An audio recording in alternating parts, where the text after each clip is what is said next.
अपने पेशेंट्स में ये नहीं करते क्या कहना एक्सोसोम्स नहीं करते हम नहीं करते कम से कम, चूँकि उस पर स्टडीज़ हैं, चूँकि एक्सोसोम का भी हमें पता नहीं है, वो सारे सेल्स को रीजनरेट कर रहे हैं तो कहीं कैंसर सेल्स को तो नहीं कर देंगे। नंबर एक। नंबर दो ये कि जो ये एंटी इन्फ्लेमेटरी है ना चीज़ें, वो एक्चुअली कैंसर से बचाती हैं, इसलिए जो जिसमें एंटी इन्फ्लेमेटरी है दैट यू कैन सेव। अच्छा, विटामिन B3 की कोई चीज़ हो ना, उसके जो नैड शेड ये वो चूँकि अब मुझे पता है कि प्रिकर्सर किस चीज़ के हैं, विटामिन B3 का है या B3 बन रही है, तो वो मैं I personally feel a little more comfortable. जो हाइलुरोनिक एसिड्स हैं, चूँकि ये आपके नॉर्मल जिल्द का एक कंपोनेंट हैं, राइट, तो स्किन पे थोड़ा बहुत लगाने से मेरा नहीं ख्याल उसका कोई। हाँ, नॉर्मली बिल्कुल नहीं, इम्यूनोसप्रेशन में मैं आमतौर पे कहता हूँ कुछ भी ना करें, क्योंकि वो इम्यूनोसप्रेशन में ना करें, लेकिन अगर कोई लॉन्ग टर्म, आजकल आपको पता है ना, लॉन्ग टर्म जो है कीमोथेरेपी तकरीबन, अब शायद आपको पता होगा। नहीं वो ना करें, बल्कि आजकल कीमोथेरेपी की बजाय ना दूसरे आ गए हैं, इम्यूनो मॉड्यूलेटरी एजेंट्स में भी आ गए ना, जिसको हम कहते हैं, हाँ जी, इम्यूनोथेरेपी जो आ गई, वो बेसिकली वो टोटली डिफरेंट है ना, उसमें तो इम्यून बूस्ट कर रहे हैं आप रादर देन दबाने के।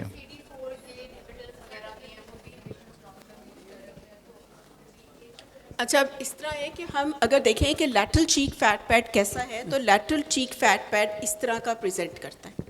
अब जब आपने ये इंजेक्शन लगाना है, यार कैमरा किसके पास, इधर। अच्छा, जब आपने ये इंजेक्शन लगाना है तो एक लाइन आप ड्रॉ करें एट द बिल्कुल लोअर मार्जिन, और 2 सेंटीमीटर या 2 fingers above the lower margin, बिल्कुल सीधा सामने देखें, बिल्कुल सामने देखें। नहीं, इधर नजर आ रहा है। मिड प्यूपलरी लाइन के ऊपर आप लाइन ड्रॉ करें, तो इसका मतलब है कि ये जो एरिया है इसमें आप इंजेक्ट कर सकते हैं, आपने इस एरिया को क्रॉस नहीं करना।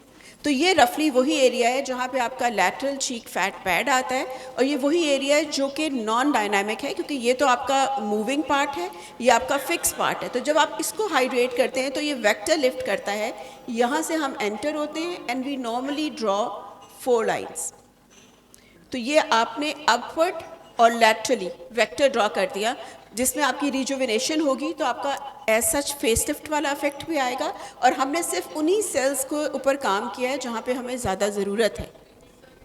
सो this is all. Anything that you want to ask about it? बस।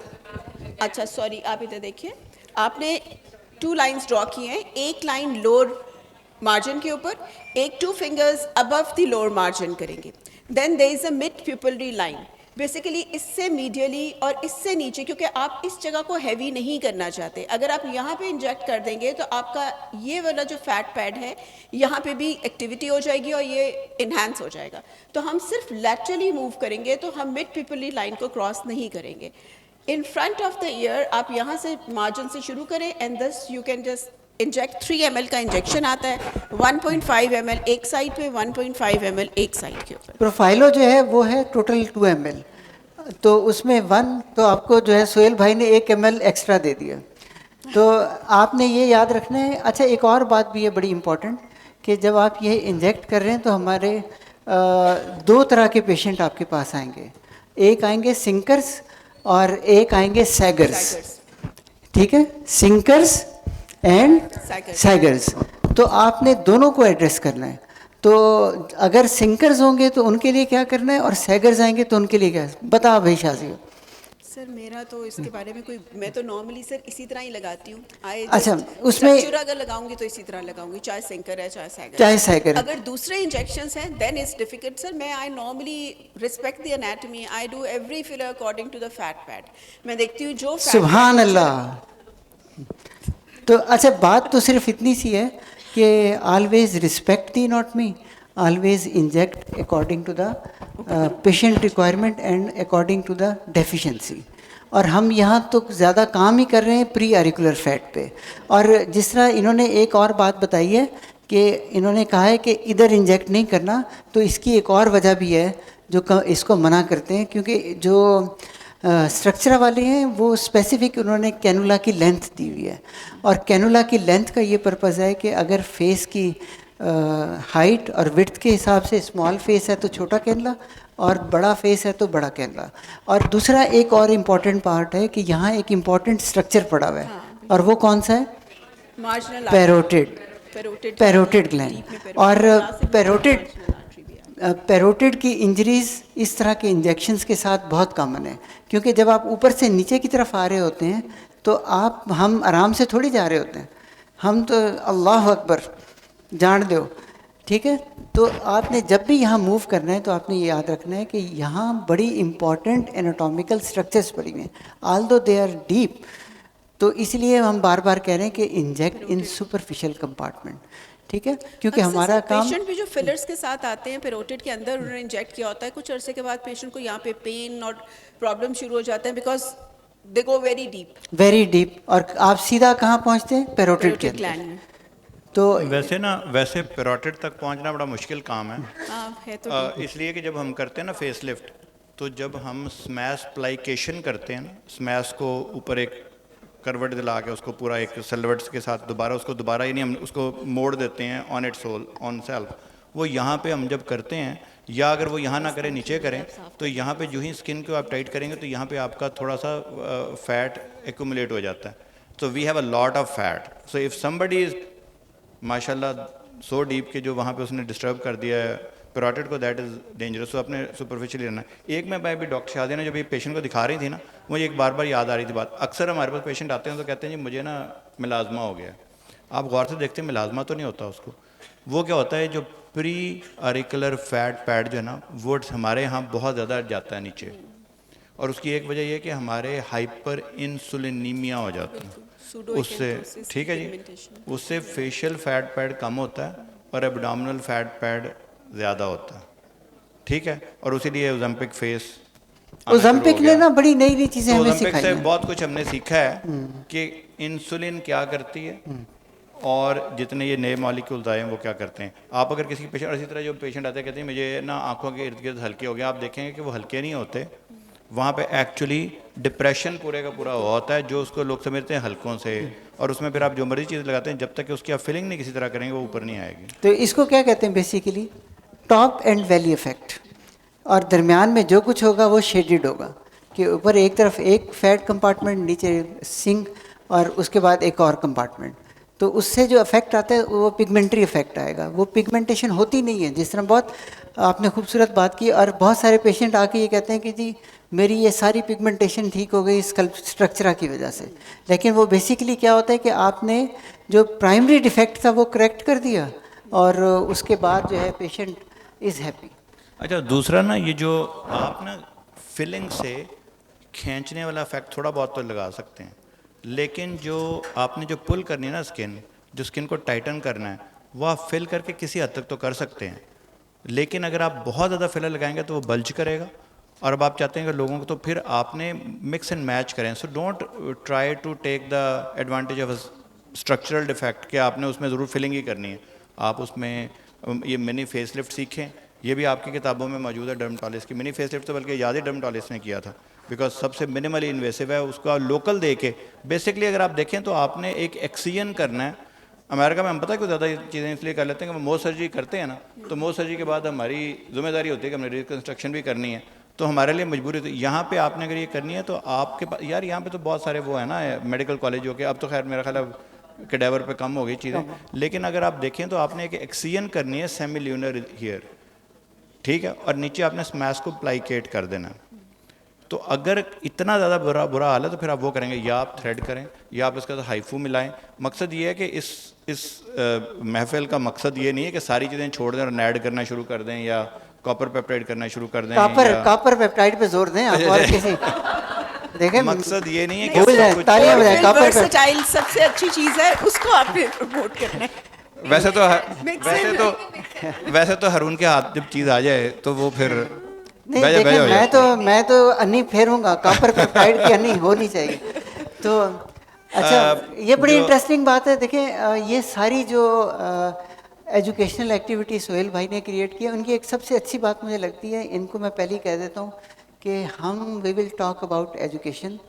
अगर आप देखें तो मैंने जब भी बात की है कॉपर पेप्टाइड की है, मेरे मुंह से सिर्फ 2 दफ़ा या 3 दफ़ा ये ब्लू बूस्टर निकला होगा। अजीम ने जब भी बात की है उसने ये नहीं कहा कि नेड न्यो या डर्माकोइल, मतलब हम उन्हें ये बात पहले ही बता देते हैं, डिस्क्लेमर दे देते हैं, and he is so generous, वो कभी नहीं कहते कि आप मेरी प्रोडक्ट का नाम लें।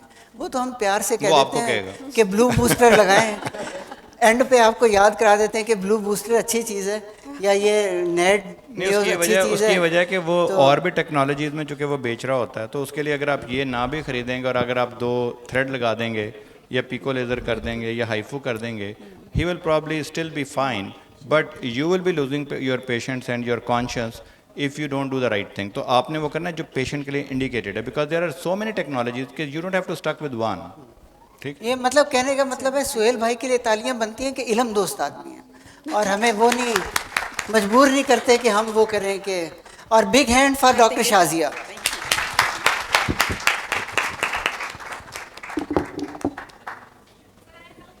Yes please. जी।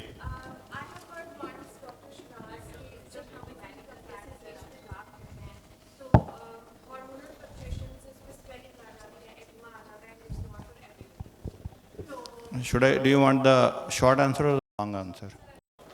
अच्छा, मैंने शॉर्ट आंसर हो तो मैंने कहना था नॉनसेंस, बट एनीवे, देखें आप खुद सोचें कि फैट इज़ फैट, या तो हमने अभी इतनी सुपीरियर, अभी हमने को इतनी तरक्की कर ली, हम कहें कि ये जो है ना पेट के राइट लोअर क्वाड्रेंट का फैट डिफरेंट है, तो ये मैं लेफ्ट अपर क्वाड्रेंट पे डालूंगा फेस के।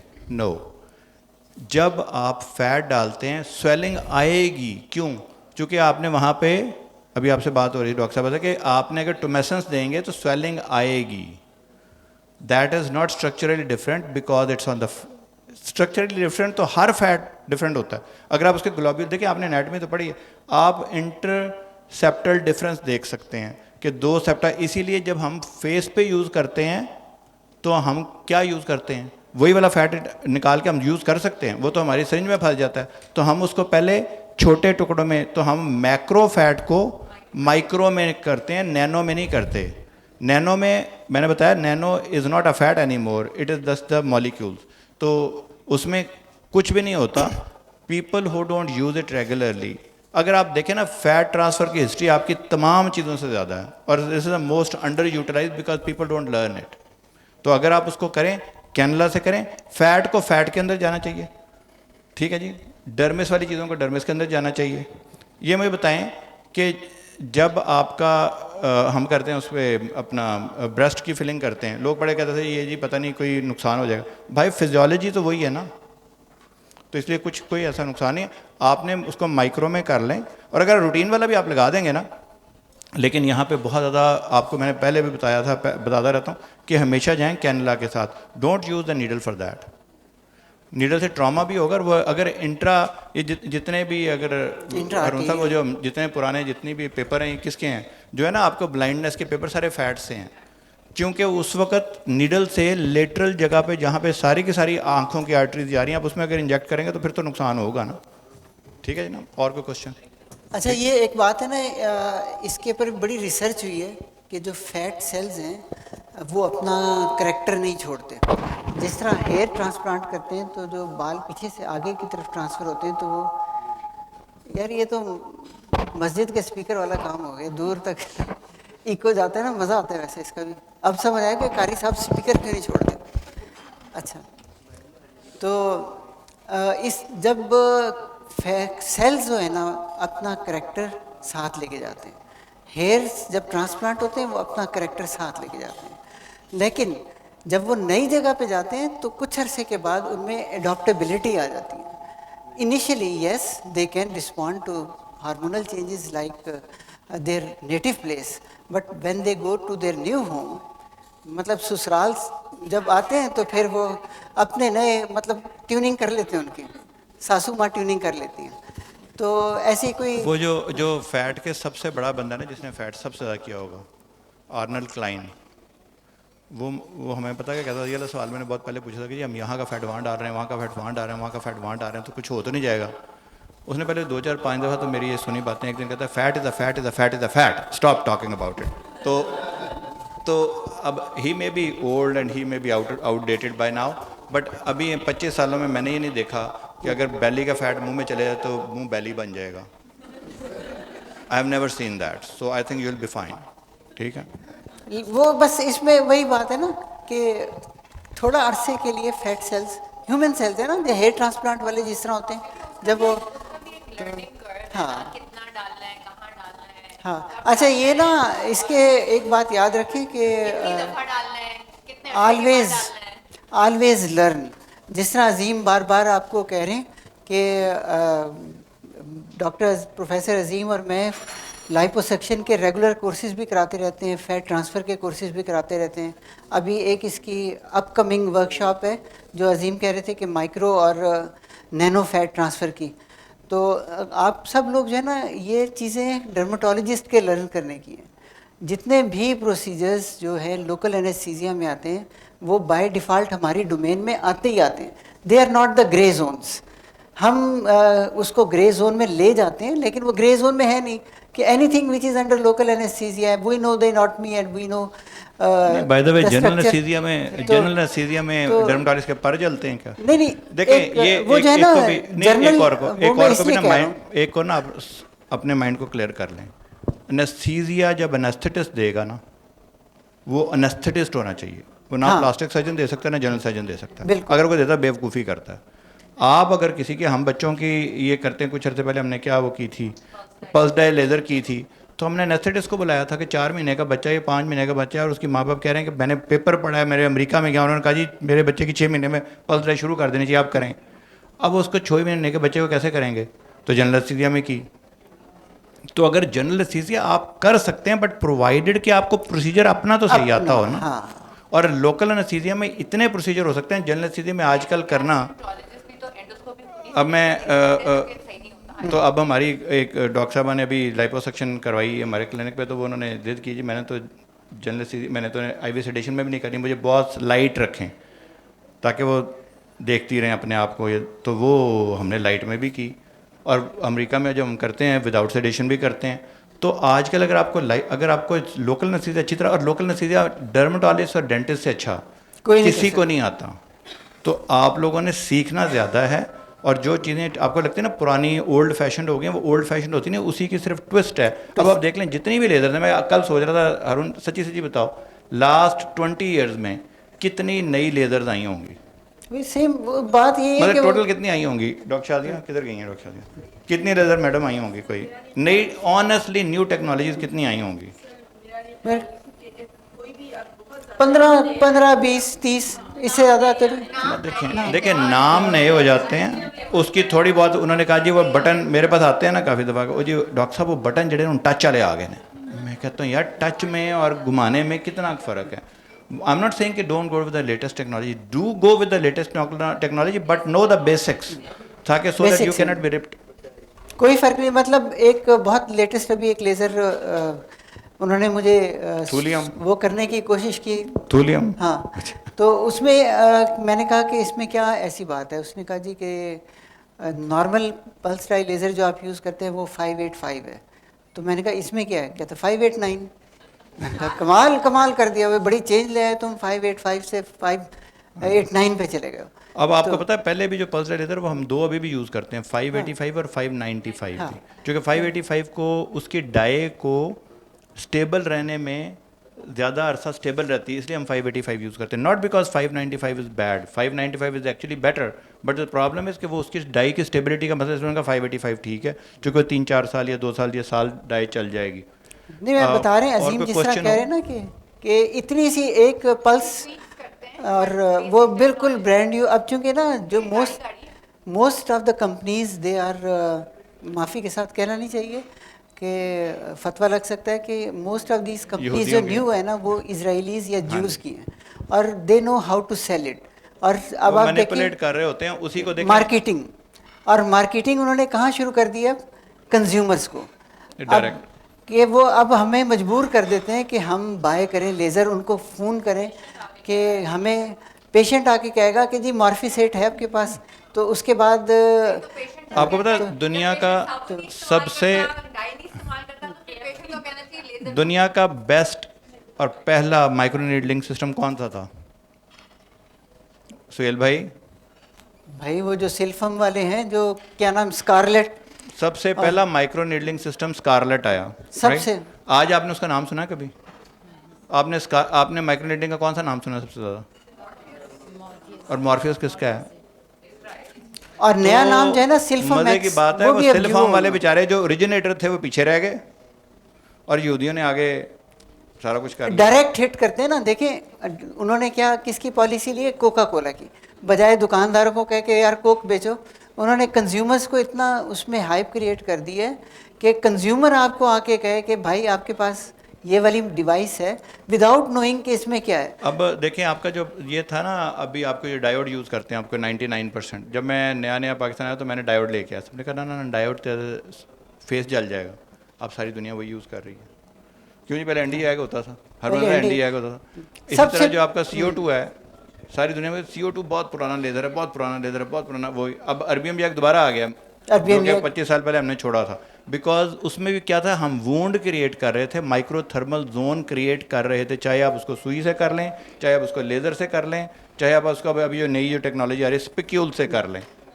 अगर आप अपने घर पे रगड़ के कोई वहाँ पे कोई अभी लोग करते नहीं अपने होम बेस्ड करते हैं डर्मा therapy, रोलर। और वो they will swear by it कि जो काम करती है वो, उनको अगर गलत जगह कर लें या गलत फर्ज करो माइक्रो पोस्ट इन्फ्लेमेटरी ना करें, हाइपर पिगमेंटेशन, तो काम तो करेगी टू सम एक्सटेंट। बिकॉज अल्लाह की जो बनाई हुई रीजनरेटिव मेडिसिन है ना, वो आपको वूंड हीलिंग और बच्चे की पैदाइश से ज़्यादा कहीं नज़र नहीं आती। और वो इतनी अमेजिंग चीज़ें, अगर आप उसकी थोड़ी थोड़ी फिजियोलॉजी उसके साथ साथ पढ़ें तो you can connect the dot together. अब डर्माटोलॉजिस्ट की लाइफ और मुश्किल हो जाएगी। पहले एनाटॉमी पढ़ते थे, अब बायोकेमिस्ट्री भी पढ़नी पड़ेगी, फिजियोलॉजी भी। Back to basics. जी